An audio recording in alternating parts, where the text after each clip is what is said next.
अगर रात के सन्नाटे में किसी जंगल से कोई लड़की गुनगुनाती सुनाई दे, तो समझ लेना मौत अब सिर्फ एक कदम दूर है। मेरा नाम अर्जुन है। मैं वन विभाग में अधिकारी हूं।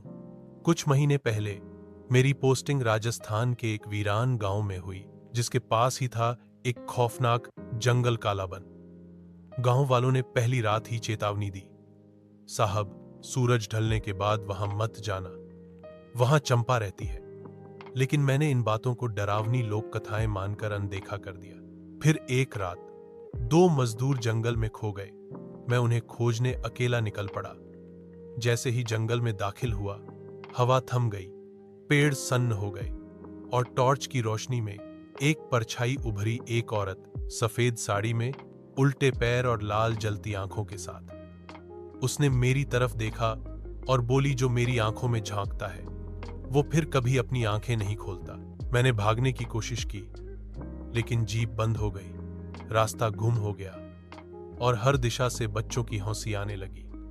पेड़ों से खून टपक रहा था और वो औरत अब हवा में उल्टी लटकी हुई थी, गा रही थी, अब तेरी बारी आई।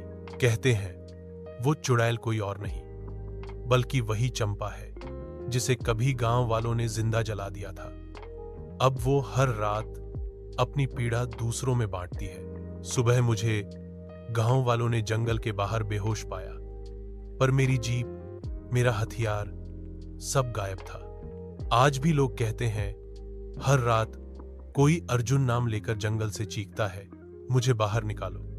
तो अगर कभी किसी जंगल के पास सफेद साड़ी में कोई औरत गाती मिले, तो उसकी आंखों में मत देखना, क्योंकि हो सकता है वो मैं ही हूं, या वो जिसकी आंखों में अब मेरी रूह कैद है।